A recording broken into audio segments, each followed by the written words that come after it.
말씀 요한복음 14장 21절입니다. 함께 봉독합니다. 나의 계명을 지키는 자라야 나를 사랑하는 자니 나를 사랑하는 자는 내 아버지께 사랑을 받을 것이요 나도 그를 사랑하여 그에게 나를 나타내리라. 아멘. 하나님이 우리에게 바라시는 건 하나님 중심의 삶을 우리가 사는 것입니다. 어떻게 하나님 중심의 삶을 살 수 있을까? 성경은 이 하나님 중심의 삶을 살아간 사람들의 이야기로 가득하죠. 또 그들의 삶을 살펴보면 공통된 유형을 발견할 수가 있어요. 그것을 오늘을 포함해서 지난 7주 동안 여러분과 말씀을 나눠왔습니다. 하나님 중심의 삶을 살기 위해서 또는 하나님 중심의 삶을 사는 방법 또는 하나님 중심의 삶을 살아가는 삶에 있어서 중요한 몇 가지, 7가지 실제 이런 것들에 대해서 말씀을 나눠왔죠. 그림이 준비됐나요? 그 첫 번째는 하나님은 항상 우리 주위에서 일하신다라는 것이었어요. 따라서 우리도 일을 해야 하고 일을 할 수 있다. 아멘. 두 번째는 하나님은 우리와 실제적이고 개인적이고 지속적인 사랑의 관계를 추구하신다였습니다. 관계가 일보다 중요하다 이런 말씀 드렸죠. 예를 들면 기도는 안 하면서 일만 하고 혹은 말만 하는 신앙은 뭔가 잘못된 것입니다. 세 번째로 하나님은 우리를 하나님의 일에 참여하도록 초청하신다였습니다. 네 번째, 하나님은 성령에 의해 성경, 기도, 환경, 교회를 통해 자신과 목적과 길을 계시하신다. 아멘. 이쯤 되면 하나님의 부르심은 항상 우리를 믿음의 갈등으로 몰아넣고 결단과 그에 따른 행동을 요구하죠. 여섯 번째로 우리는 하나님의 역사에 참여하기 위해 우리 인생을 하나님의 뜻에 맞게 조정해야 한다라는 것이었습니다. 여기까지 설교하고 코로나 걸려서 주중 기도회를 못했죠. 그래서 이번 주에는 이 조정에 관한 것으로 한 주간 또 기도회를 하겠고요. 또 다음 주까지 추수감사주일 지나서는 순종에 대한 말씀으로 대단원의 막을 내리고자 합니다. 오늘은 그 7번째 순종에 관한 말씀입니다. 우리는 하나님께 순종하고 하나님은 우리를 통해서 자신의 일을 성취하심으로써 우리는 하나님을 경험하게 되고요. 하나님의 복을 받게 됩니다. 아멘. 오늘은 저는 여러분에게 하나님께 순종하고 혹은 하나님 중심의 삶을 살아서 형통했던 한 인물을 소개할 겁니다. 하나님 중심의 삶을 살았기 때문에 하나님의 일을 이루었고 하나님을 경험했고 하나님의 복을 받아 형통했던 사람 히스기야를 소개할 겁니다. 그러기 전에 우선 순종이 무엇인지 나누고자 하는데 말씀을 좀 잘 들으십시오. 그리고 이 순종이 참된 그리스도인의 가장 중요한 지표가 됩니다. 2022년 한 해 동안 여러분 순종하셨는지 2020년 코로나가 시작된 이후로 지난 3년 동안 여러분은 순종의 사람이었는지 돌아보십시오. 순종하지 않았다면 하나님께 복받을 기대를 하지 마세요. 그건 도둑의 심보입니다. 순종하지 않고 하나님께 복을 받길 원한다. 좀 그렇잖아요. 하나님 중심의 삶을 살지도 않았으면서 하나님이 내게 복을 주시지 않는다고 푸념한다. 그것도 좀 문제가 있죠. 그러나 조금이라도 하나님 중심의 삶을 살려고 몸부림이라도 쳤다면 하나님은 반드시 그에 대해서 보상하시고 여러분을 온전케 해주실 줄로 믿습니다. 여러분의 영성의 척도는 그 척도들 중에서 정말 결정적으로 중요한 척도는 순종이에요. 이것은 하나님에 대한 믿음을 근거로 우리가 보이는 방이거든요. 순종이 없는 그리스도인은 그리스도인이라 할 수 없는데, 왜냐하면 예수님의 형제 야고보는 행함이 없는 믿음은 죽은 믿음이라 했거든요. 그렇죠? 영혼이 없는 몸이 죽었듯이 행함이 없다면 믿음이 관념으로 그칩니다. 그렇기 때문에 그 믿음에는 역사가 없어요. 하나님의 역사가 없습니다. 따라서 우리가 순종이야말로 내 영성, 내 신앙, 하나님의 심판대 앞에 섰을 때에 결정적으로 중요한 기준이 됨을 알고 순종의 삶을 살아가는, 그러니까 하나님 중심의 삶을 사는 여러분 되셔서 하나님께 복을 받는 여러분 되시기를 주의 이름으로 축원합니다. 순종이 뭘까요? 어느 수도원에서 수도원생들을 모집을 할 때 시험을 받습니다. 그리고 이 수도원장이 이 후보생들에게 나가서 그 배추를 거꾸로 심고 오라고 지시를 한 겁니다. 그 배추를 거꾸로 심는다. 우선 배추 포기를 땅에 묻을 때는 거꾸로 묻어요. 근데 수도원생들은 이해가 안 되는 겁니다. 우리는 보통 상식적으로는 바르게 심어야지 왜 거꾸로 심습니까? 그 중에 한 사람만 거꾸로 심고 왔고 다른 사람은 다 제대로 심었습니다. 그리고 누가 떨어졌을까요? 제대로 심은 사람들이 떨어졌죠. 이 후보생들은 순종 시험에서 탈락한 겁니다. 하나님께 순종한다라는 것에 대해서 우리는 사람에게 순종할 줄도 모르는데 하나님께 순종할 수 있는가라는 질문을 해볼 수 있어요. 하나님은 순종을 우리에게 시험하실 때는 사람 권위자에게 순종하는 걸 통해서 훈련하십니다. 이 세상에는 사람 권위자가 반드시 있어요. 가정에서는 부모일 수 있겠고요. 교회에서는 목회자일 수 있겠고요. 제가 여러분보다 월등해서가 아니고 또 이 나라에서는 대통령일 수도 있고요. 직장에서는 상사일 수 있습니다. 사람 관계는 수직 관계가 아니어도 그 역할에 따라서 순종과 불순종의 대상이 정해지죠. 이런 작은 일에 있어서 순종하지 못하면 하나님께는 더더군다나 순종할 수가 없습니다. 왜냐하면 하나님의 일은 하나님만 하실 수 있는 크기의 일이기 때문에 우리는 할 수 없는 일들이거든요. 내가 이해할 수 없고 한 번도 경험해본 일이 없는 일들을 해야 하기 때문에 적어도 상식적으로 어느 정도는 이해할 수 있고 경험했던 일조차도 순종할 수 없다면 조금만 각도를 달리해서 보면 뭐가 사실이고 뭐가 사실이 아닌지, 뭐가 진실이고 뭐가 진실이 아닌지를 분명히 아는 일임에도 불구하고 순종하지 못하는 사람은 하나님께 순종할 수가 없습니다. 순종이 뭘까요?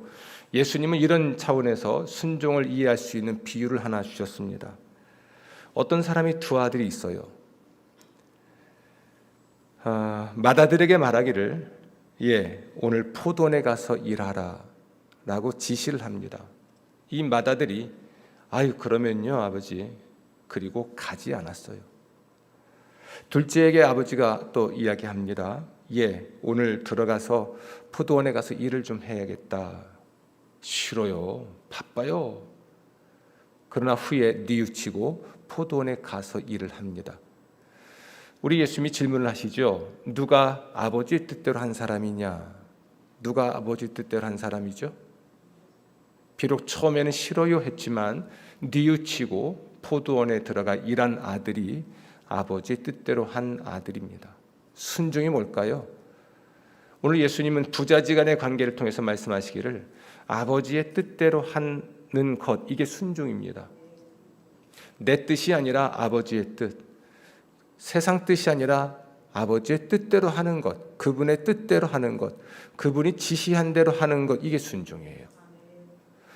우린 이것이 가정에서 얼마든지 이럴 수 있습니다. 싫어요 아버지, 저 바빠요, 못해요. 처음엔 그럴 수 있어요. 그러나 돌이킨 후에, 나중에 돌이킨 후에 아버지 뜻대로 하는 게 순종입니다. 제일 좋은 건 처음부터 네, 그렇게 대답하고 포도원에 들어가서 일을 하는 거죠. 이게 가장 좋은 거예요. 어차피 가서 일할 거면 왜 아버지 속을 썩여요? 처음부터 네 하고 가면 되는 것이지. 제가 이제 부교역자들과 목회를 하면서 부교역자들이 어떤 사람인지를 제가 평가를 합니다. 혼자서. 홍길동 목사 이것 좀 하지, 하찮은 일이든 중요한 일이든, 그러면 어떤 목사는 네 하고 묻지 않고 합니다. 어쩌면 본인이 손해볼 수 있는 심각한 일일 수도 있음에도 불구하고 네 그렇게 말을 해요. 아주 경건한 목사는 기도해 보겠습니다, 그럽니다. 저 패고 싶어요. 왜냐하면 그 일을 부탁했을 때는 담임 목사가 얼마나 오랜 시간 기도했겠습니까? 세 번째, 요 놈은 아주 못된 놈인데 싫어요 하고 교회를 떠납니다. 여러분, 순종이 뭘까요? 어떻게 순종을 우리는 서로 연단할 수 있고 하나님께도 순종할 수 있을까요? 예수님이 그 순종을 말씀하시는 차원에서 아버지와 아들의 관계를 비유로 말씀하셨다면 그렇습니다. 우리 세상에서는 순종을 해야 하는 권위 관계가 있고 그것을 통해서 하나님께 순종하는 것을 배울 수도 있다는 이야기입니다. 순종은 하나님의 뜻대로 하는 겁니다. 아멘. 순종은 무엇이라고요? 하나님의 뜻대로 하는 것입니다. 이 순종이, 하나님께 대한 순종이 의외로 복잡하거나 어렵지 않습니다. 세상 권위자에 대한 순종으로 표현돼요. 참 이게 묘합니다.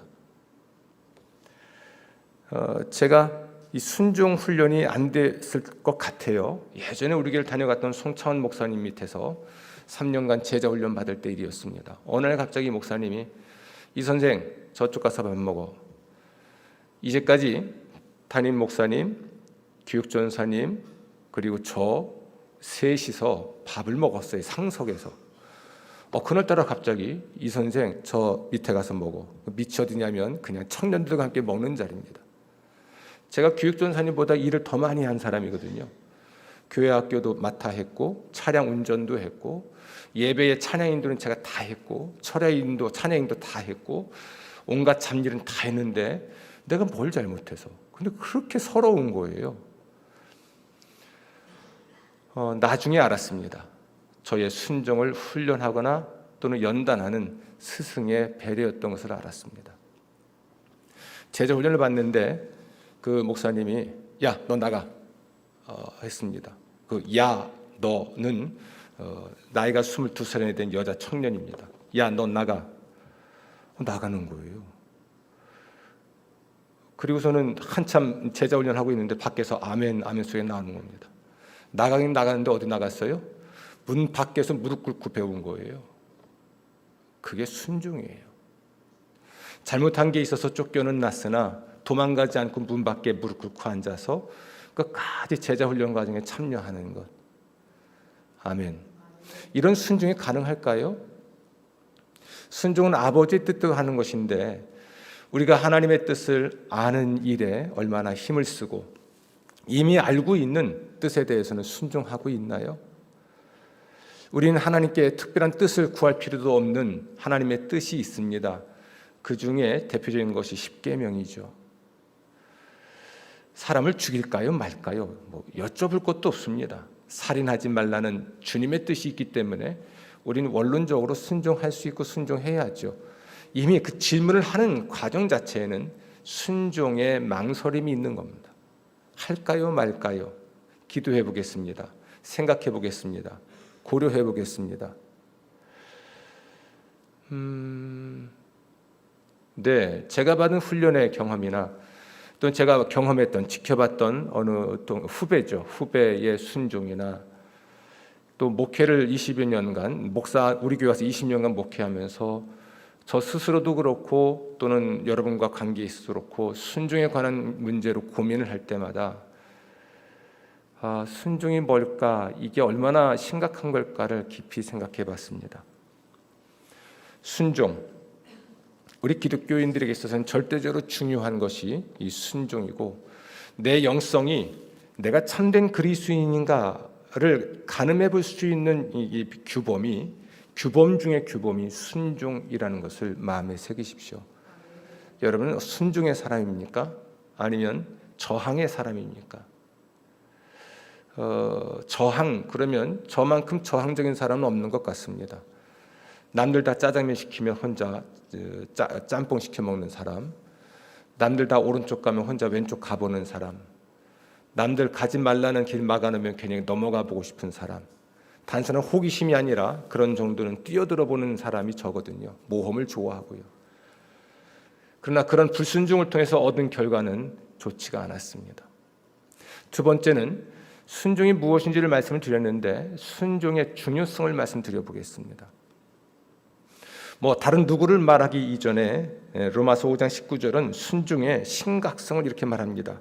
한 사람이 순종하지 아니함으로 많은 사람이 죄인 된 것 같이 한 사람이 순종하심으로 많은 사람이 의인이 되리라. 아멘. 순종하지 아니한 한 사람, 그 사람 때문에 많은 사람이 죄인이 되었습니다. 그 사람이 누굽니까? 첫 번째 사람 아담입니다. 순종했던 한 사람 때문에 많은 사람이 의인이 되었습니다. 이 한 사람이 누굴까요? 하나님의 아들 나사렛 예수 그리스도이십니다. 이게 순종의 심각성, 중요성입니다. 한 사람 때문에 인류가 죄인이 되고 한 사람 때문에 인류가 의인이 된다면 그 한 사람의 무엇 때문에? 순종과 불순종 때문에 인류의 운명이 좌우된다면 이처럼 순종이 중요하지 않다고 할 수는 없죠. 예수님은 체포되시기 전날 밤에 겟세마네 동산에서 기도를 하십니다. 내 아버지여, 만일 할만하시거든 이 잔을 내게서 지나가게 하옵소서. 그러나 나의 원대로 마시옵고 아버지의 원대로 하옵소서. 하나님의 뜻을 발견한 이후에 예수님은 믿음의 갈등에 빠집니다. 또는 인류가 겪어야 될 고통의 그 참혹함을 몸소 경험하면서 이 잔을 피할 수 있다면, 이 잔을 마시지 않을 수 있다면 하고 고민을 하시게 됩니다.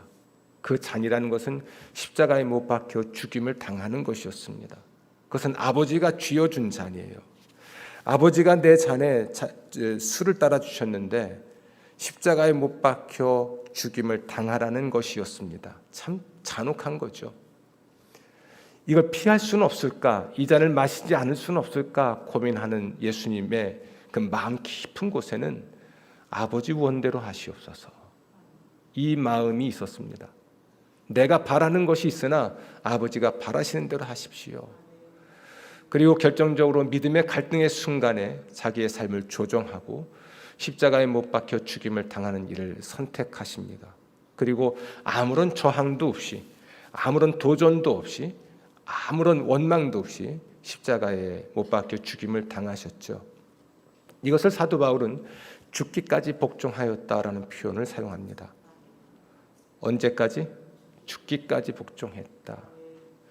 인류를 구원하시려는 하나님의 뜻을 알게 됐을 때 하늘 보좌 버리고 땅에 내려오신 하나님, 바로 예수 그리스도이시죠. 아버지와 동등하시지만 동등함을 취할 것으로 여기지 않고 오히려 동등함이 주는 특권마저 버린 채 사람이 되셨고 사람으로 살아가셨고 세상을 사는 동안에 매 순간 아버지의 뜻을 여쭙고 아버지가 하시는 일을 항상 보았고 아버지가 일하시니 당신도 일을 하시면서 궁극적으로 아버지의 뜻을 받들어 섬겼던 하나님 중심의 삶을 사셨던 예수님 때문에 저와 여러분은 구원을 받았고 지금도 구원을 받아가고 있고 최종으로 예수님 다시 오실 때 구원받게 됐습니다. 순종 심각하죠. 예수님 또는 아담 너무 거창한가요? 좀 개인적인 차원에서 사소한 사람들 몇 사람 소개해 보겠습니다.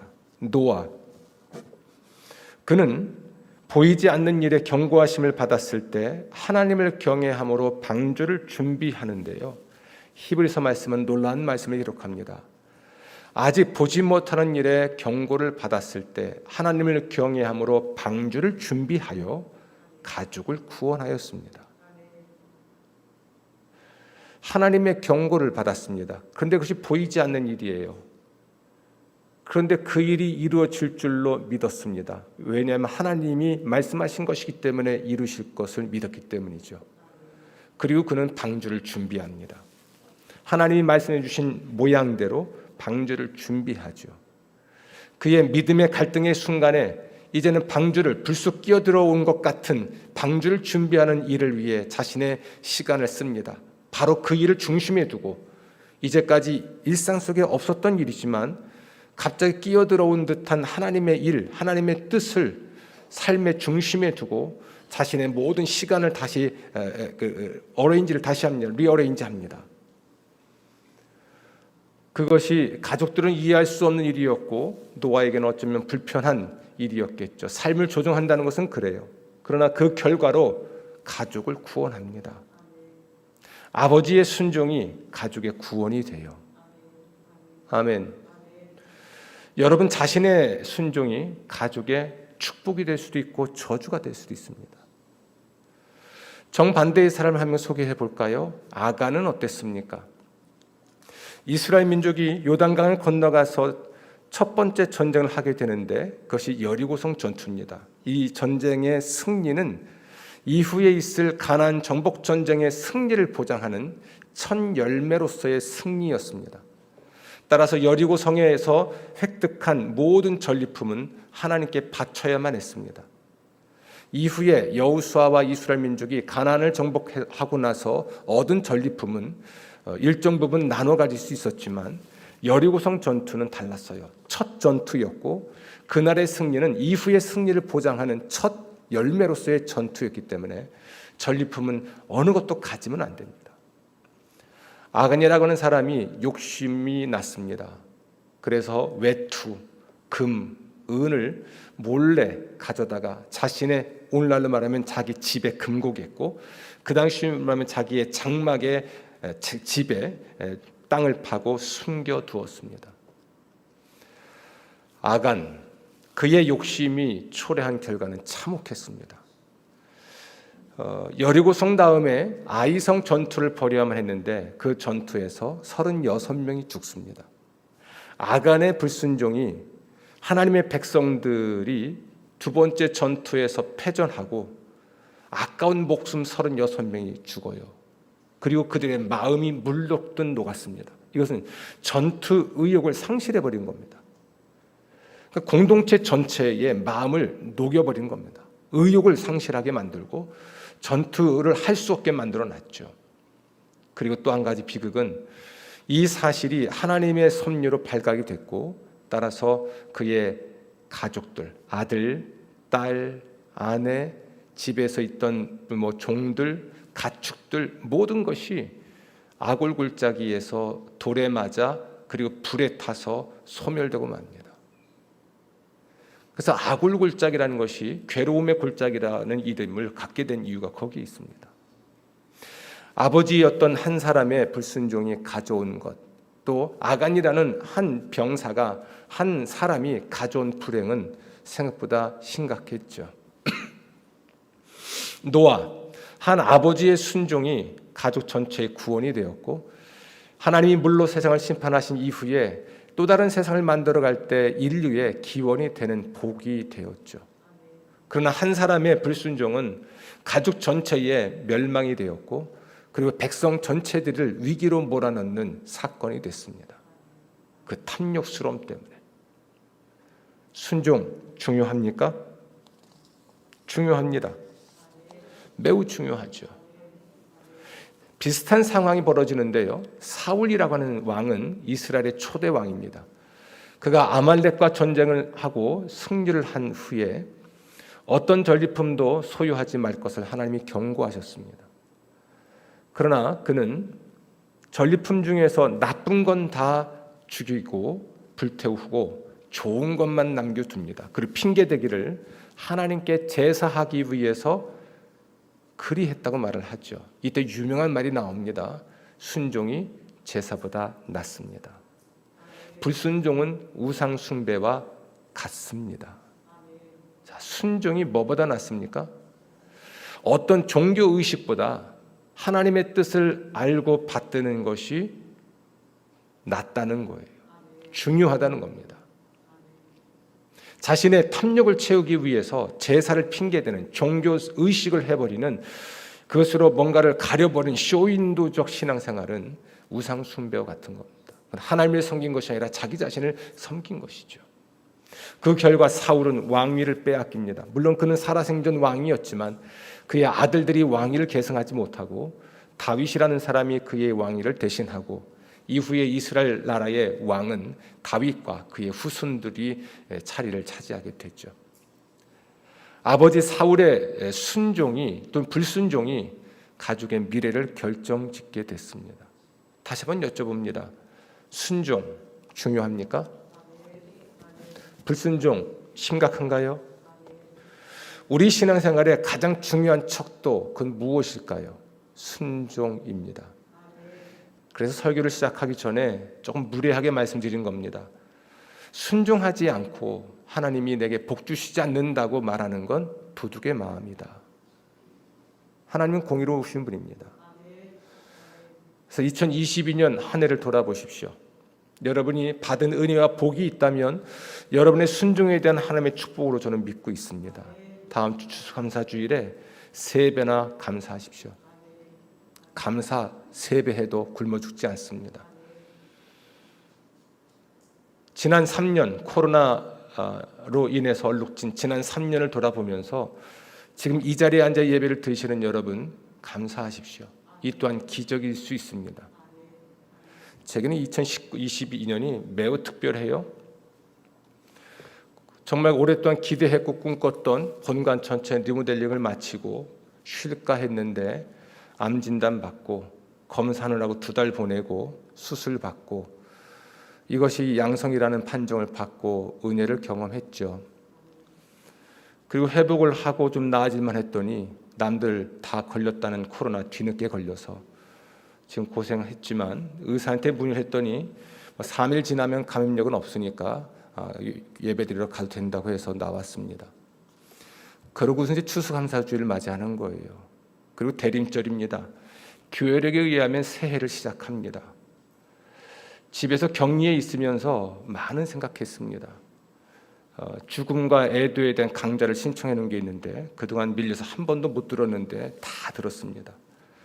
꼬박 밤늦게까지 밤새워 듣고 죽는다는 것, 애도한다는 것 강좌를 듣고 말씀 읽고 묵상하고 신년 목회 구상하고 그러면서 이제 시간을 보냈죠. 돌아보니 은혜입니다. 감사지요. 야, 이 넘치는 감사가 필요하다. 이 감사를 어떻게 표현할 수 있을까? 그 제 마음에서 불끈불끈 올라옵니다. 뭔가 뭉클하니 가슴이 뜨거워집니다. 은혜구나.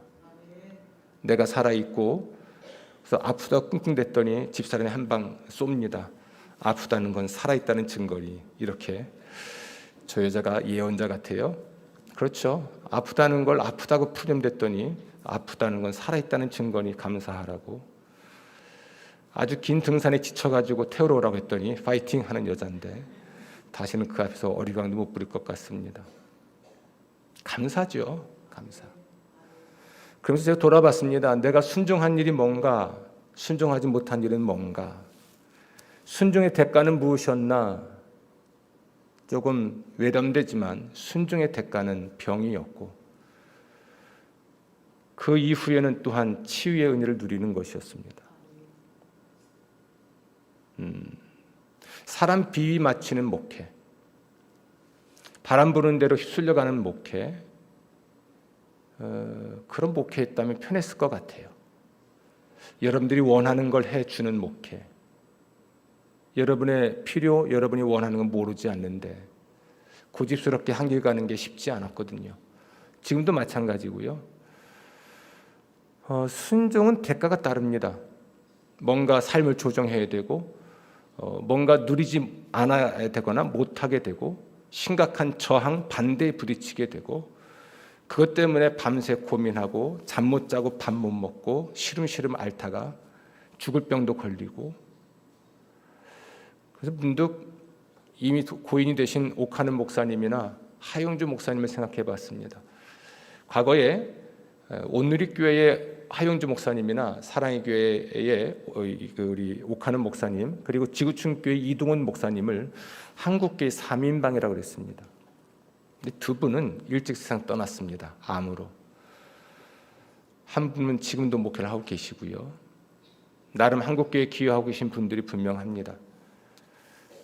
그분들이 서로 농담을 주고받으면서 좌담해서 하는 말이 이동원 목사님이 그랬습니다. 하용주 목사님을 향해서 아유 옥 목사님과 하 목사님은 예수의 흔적을 갖고 있어서 제가 함부로 할 수가 없네요. 갈라디아서에 보면 예수의 흔적이란 말이 나옵니다. 사도 바울은 예수님을 믿고 예수를 위해 살았기 때문에 죽을 고비 많이 넘겼고요. 매도 많이 맞았고요. 맹수들의 공격도 많이 받았습니다. 고린도후서에 나오고 있죠. 그래서 그는 병을 갖게 됩니다. 몸에는 고문당한 흔적이 있습니다. 그는 치료하지 않는, 하나님이 치료하시지 않는 병도 갖게 됩니다. 그걸 일컬어서 사도 바울은 예수의 흔적이다 이렇게 말을 해요. 그러면서 그는 그리스도의 남은 고난을 내 몸에 채우려 한다라는 말로 자신의 삶을 이야기하는데 참 기가 막힌 이야기예요. 순종의 삶에는 대가가 따르고요. 그 대가 때문에 우리는 흔적을 갖게 돼요. 매를 맞은 흔적, 고문당한 흔적, 버림받은 아픔, 홀로 있는 처절한 외로움들, 아무도 가지 않은 곳으로 가서 복음을 전해야 되는, 아무도 가보지 않았던 그 길을 가야 하는 개척자로서의 겪어야 됐던 수없이 많은 저항과 반대와 모함과 오해들, 이것으로 얼룩된 사람이 사도 바울의 생애였습니다. 놀라운 일이죠. 그렇게 해서 얻게 된 것이 예수의 흔적인데 그것이 순종의 대가입니다. 순종의 대가는 예수의 흔적을 갖는 것인데 고난받은 증거가 자기 안에, 자기 몸에, 자기 삶에 있는 거예요. 그래서 그것이 하나님의 일이 이루어지는 최선의 길이었고, 하나님의 일이 이루어졌기 때문에 하나님 때문에 그 사람 때문에 다른 모든 사람들이 복을 받았고, 그것 때문에 사도 바울도 하나님께 은총을 받은 사람이 되었습니다. 아멘. 순종에는 대가가 따르지만 중요합니다. 매우 중요합니다. 여러분 순종의 사람이 되셔서 여러분 때문에 가족이 다 복을 받고, 여러분 때문에 교회가 부흥하고, 여러분 때문에 나라가 평안해질 수 있기를 기도하십시오. 지금 여러분의 삶을 무엇으로 가늠해 보겠습니까? 순종으로 가늠해 보십시오.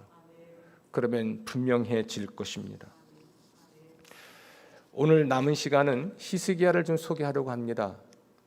이제까지 말씀드렸던 거시적인 차원에서 아담과 예수님 이야기 드렸고요. 개인적인 차원에서는 사울 아간이죠. 노아와 그리고 아간 이야기했고, 조금 국가적 차원으로 보는데 사울도 이야기했지만 개인적인 차원을 좀 했습니다.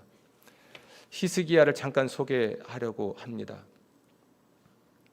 이 히스기야는 25세 왕위에 올랐고 29년 동안 유다를 다스렸던 왕이었습니다. 그에 대한 평가는 이렇습니다. 조상 다윗이 한 모든 것을 그대로 본받아 주님이 보시기에 올바른 일을 하였다. 역대하 29장 2절입니다. 하나님 보시기에 올바른 일을 하였다. 하나님 보시기에 올바른 일을 한 왕은 대표적으로 다윗입니다. 사울을 이어서 두 번째 왕이 된 인물이죠. 하나님 보시기에 올바른 일을 했다. 하나님 보시기에 God's view입니다. 하나님의 관점이에요. 하나님의 관점으로 올바른 일이 있는 거죠. God's view, 하나님의 관점, 하나님 보시기에 이 하나님의 관점으로 올바른 일을 했고, 결과적으로 역대하 32장 30절에 모든 일에 형통했다라고 되어 있습니다. 여러분 성경에 만사형통이 어디서 나와? 이렇게 물으면 역대하 32장 30절을 들이대십시오. 역대하 32장 30절. 그가 하는 모든 일에 형통하였더라. 이게 뭘까요? 만사형통입니다. 어려움이 없었다는 얘기 아닙니다. 그러나 그가 한 모든 일은 다 되었죠. 왜냐하면 그는 하나님의 뜻에 합당한 일을 했기 때문에, God's view, 하나님의 관점에 올바른 일을 했기 때문에 당연히 하나님이 이루시죠. 아멘. 그러면 하나님 보시기에 올바른 일들은 무엇이었을까? 또 그는 그것을 어떻게 알게 됐을까? 먼저 여러분, 히스기야가 하나님의 관점을 갖게 된 배경을 보면 참 기가 막힙니다. 역대하 28장에 보면 히스기야의 아버지 아하스가 나와요. 그는 하나님 보시기에 올바르지 않았습니다. 아버지는 하나님 보시기에 올바르지 않았어요. 그래서 그는 하나님께 등을 돌립니다. 하나님께 등을 돌리는 행위는 성전 문을 닫는 겁니다. 성전에서 분향하지 않는 거예요. 성전에서 제사를 드리지 않는 겁니다. 성전에 불을 밝히지 않는 겁니다. 그리고 성전 대신에 곳곳에 우상을 위한 집, 사당, 신당을 만들어 섬기게 한 것입니다. 따라서 성전 예배가 시행되지 못했고 성전 종사자였던 제사장과 레위인들이 다 자신의 일을 잃어버린 채 생계를 걱정해야 될 처지에 놓이고 말았죠. 그런데 어떻게 히스기야는 그런 아버지로부터 태어났고 그런 아버지 밑에서 살았는데 하나님 보시기에 올바른 일을 할 수 있었을까? 답은 하나밖에 없습니다. 그의 어머니로 보입니다. 그의 어머니는 아비야인데요, 그의 외할아버지가 스가랴입니다. 역대하 26장 5절 보면 스가랴는 하나님의 묵시를 밝히 하는 자였습니다. 하나님 묵시는 God's vision입니다. 하나님이 보여주시는 환상이나 꿈에 대해서 정확하게 알고 하나님의 율법에 능통했다는 이야기입니다. 그러니까 엄마는 외할아버지 밑에서 컸고, 그리고 아하스 그의 아버지를 만나 결혼을 했고, 아버지는 하나님께 등을 돌리는 아버지인데, 이 히스기야는 하나님이 보시기에 올바른 일을 할 수 있었던 근거는 하나밖에 없어요. 성장기에는 어머니였던 아비야의 절대적인 돌봄이었습니다. 또는 그가 왕이 되어서는 아마도 선지자 이사야였던 것 같아요. God's vision, 하나님의 환상을 볼 수 있는 사람, 하나님의 비전을 보고 그걸 해석할 수 있는 사람, 하나님의 말씀인 율법에 정통한 사람, 선지자가 있었고, 어려서는 어머니 아비야가 있었고, 어머니 아비야의 배후에는 외할아버지 스가랴가 있었습니다. 그래서 제가 세대 통합 예배를 결정적으로 중요하게 여기는 것이 거기 있습니다. 여러분, 히스기야는 어려서부터 하나님의 비전에 대해서 또는 하나님의 말씀에 대해서 어머니로부터 전수를 받고 God's vision을 키운 사람이에요. 그리고 그가 볼 때 아버지가 잘못됐다는 것들을 알게 됩니다. 역대하를 보면 자신들이 왜 이런 처지가 되었는가, 북왕조는 왜 벌써 멸망을 했고 그 남왕조조차도 아수르 제국에서 계속 위협을 받고 있는가, 풍전등화와 같은 민족의 운명이 되었을까? 그 근본 원인이 하나님께 악을 행하였기 때문이라고 되어 있는데요, 하나님의 비전과 하나님의 관점, 뷰를 잃어버린 겁니다. 그래서 히스기야가 역대하 26장 4절, 우시야가 그의 아버지 아마샤의 모든 행위대로 여호와 보시기에 정직하게 행하며 하나님의 묵시를 밝히 아는 스가랴가 사는 날에 하나님을 찾았고 그가 여호와를 찾을 동안에는 하나님이 형통하게 하였더라. 이게 그의 외할아버지 스가랴와 관련된 이야기거든요. 이런 맥락에서 어머니 아비야의 역할과 옆에 있던 선지자 이사야의 역할이 히스기야에게는 굉장히 중요했던 겁니다. 하나님의 선지자 스가랴와 이사야와의 교제, 어머니 아비야 그리고 외할아버지 스가랴의 영향, 하나님의 God's vision과 God's view를 거기서 키우는 과정이었던 거죠.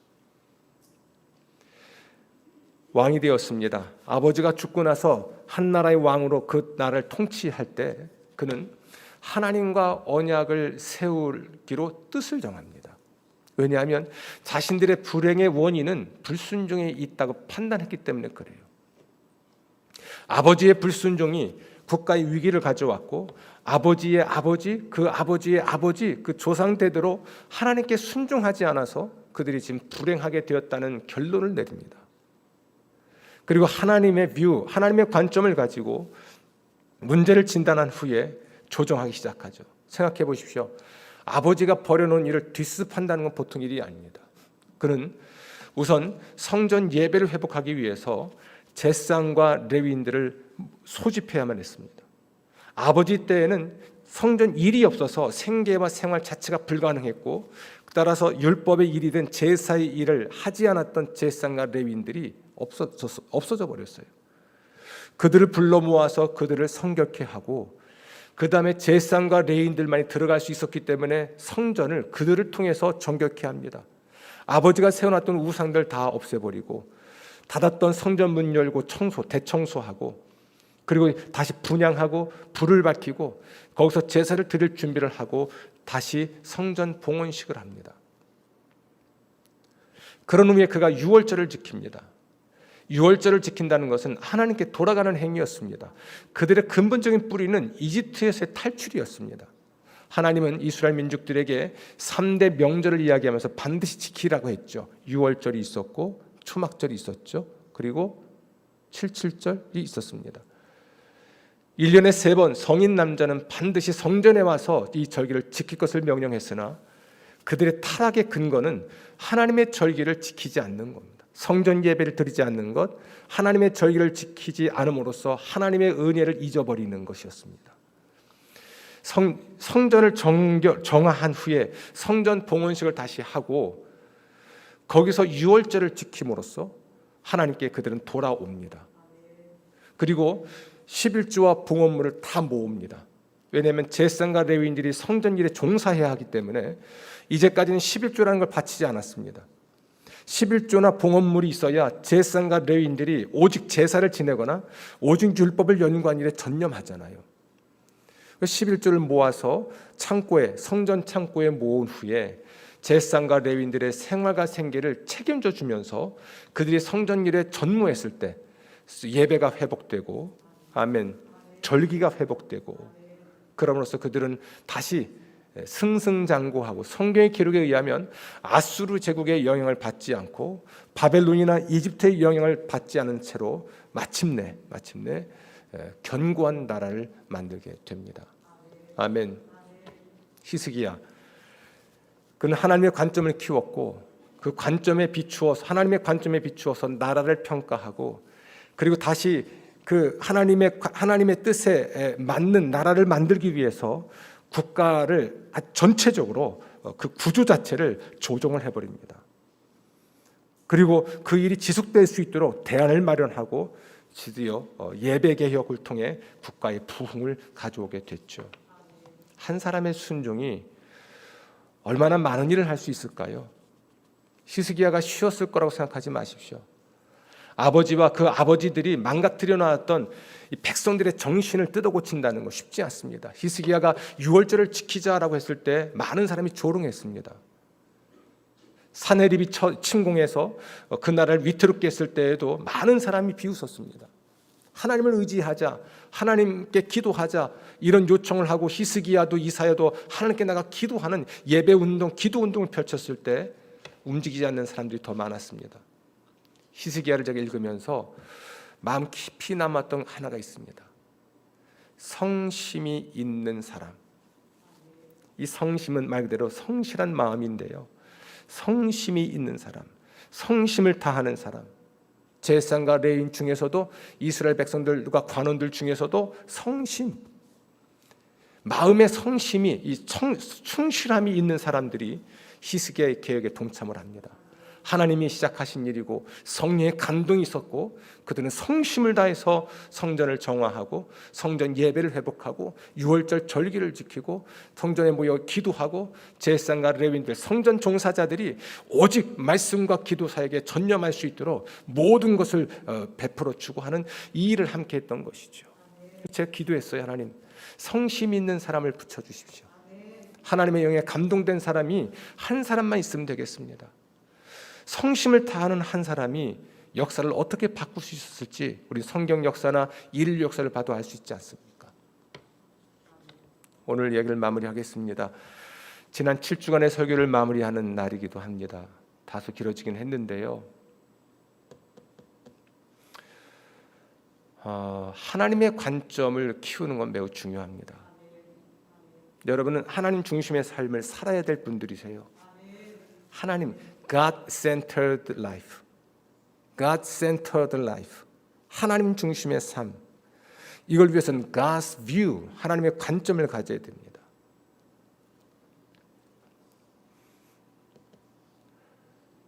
그런 다음에 우리 순종이 가능하죠. 하나님 중심의 삶을 살기 위한 7가지 실제를 다 말씀드렸으니까 다시 한번 들으십시오. 제가 하나님의 치유를 경험하고 이 카드를 왜 꺼냈을까요? 의사는 쉬라고 했거든요. 6개월간 쉬십시오. 말하는 것 조심하시고 특히 감기나 이런 거 걸리지 않도록 조심하십시오. 조금도 쉬지 못한 채 이 7주간의 여정을 위해서 끙끙 앓아가면서 원고를 다 준비하고 여러분과 매일 말씀을 나누는 시간을 보냈습니다. 심각하고 중요한 메시지였던 것이죠. 하나님 중심의 교회, 하나님 중심의 사역자, 하나님 중심의 삶을 살아 만사 형통. 아멘. 하는 일마다 형통하게 되는 성도들이 되게 할 수는 없을까? 저는 여러분들에게 그 길을 안내해 드렸습니다. 선택은 여러분 몫이에요. 믿음의 갈등 경험할 수 있습니다. 그러나 이제까지 듣고 알게 된 것에 맞춰서 여러분의 삶을 조정하십시오. 능동적으로 적극적으로 순종하는 사람 되십시오. 하나님께서 하는 모든 일을 형통하게 하시고 우리 교회가 하는 모든 일조차도 하나님이 형통하게 하실 줄로 믿습니다. 옆 사람 바라보시고 말씀하십시오. 만사 형통. 네, 성경에 있습니다. 만사 형통. 하나님이 하시기 때문에 되는 일이에요.